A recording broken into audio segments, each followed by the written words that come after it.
We are training new gardeners how to start a garden in San Antonio, and it's the first of what we hope to be many of our crash courses, workshops in organic gardening. You need to consider where you are, what the soil type is, what type of weather it's going to see in its life cycle. And all of these things are incredibly important because it's the first step to being successful. These are two different types of compost. This one is horse manure. It's been composting for probably at least a year. It's bedding, manure, and shredded up tree limbs and things like that. Okay? This is something you can buy at stores. You can buy it in bags. You can buy it by the yard. So that's compost right there. It's just like the forest floor. And you can control that process, or you can let it happen very naturally. Either way. Would that be considered the good stuff on the bottom? Yeah, absolutely. I mean, you could use so this and then this stuff here. See, I mean, this has been sitting. It's cardboard mixed in there. Stuff that came out of the garden. There's a little worm that's been eating it. So it's both the bacteria eating it, it's worms eating it, it's roly-polies. This is compost the same way this is compost.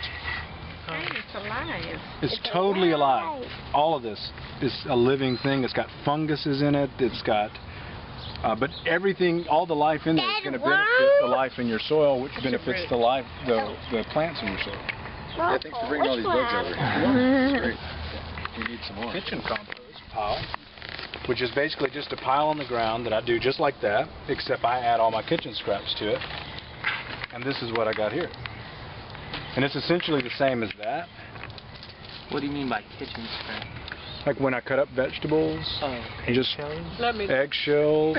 Yeah. No, so whatever from. Right. So that's this morning. Not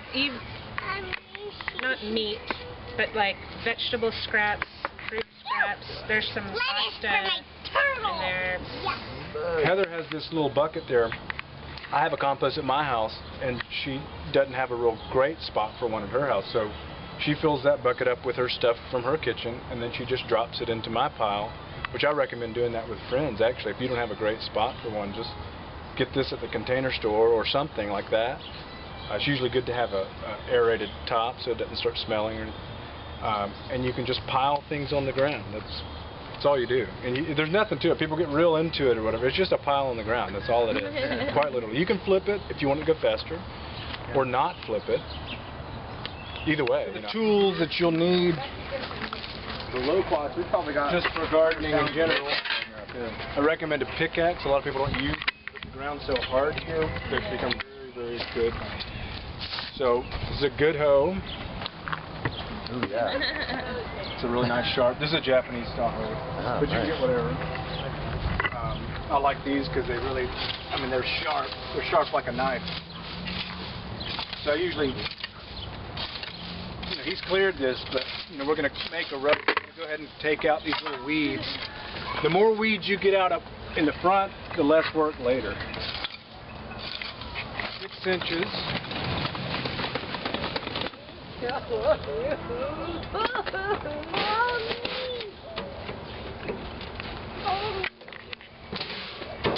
Right on top of your soil that you've prepared by clearing the weeds off. And while he's doing that, the first time we're going to dig it. Sometimes they call it double digging, where you're digging the manure into the soil. You don't necessarily have to do this every time you plant, but the first time we're going to fully flip, and you try to go down 8 inches at least. So what I'm flipping on top here is, the soil in Matt's garden. I'm going to take what we just put on top and turn it down 8 inches. And this is a deep bed. You just made an 8-inch root zone that's just ready to go. They'll go deeper, but the little plants have 8 inches to work with. It's nice and loose and fluffy. And this is, you know, the way my dad always did it, with a spade just like this. It's very easy to control how deep you go.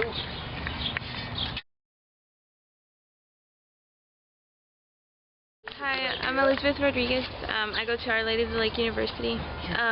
This is actually for a service learning class that I got introduced to Echotown. And then the thing that really drawed me to it was because my mom was going into the farming business, and me personally do not know how to garden at all. So I wanted to learn, and then with this workshop, it's part of reaching out to the community and trying to get people to grow their own gardens and not have to like buy produce that's like traveled from California or from across the United States.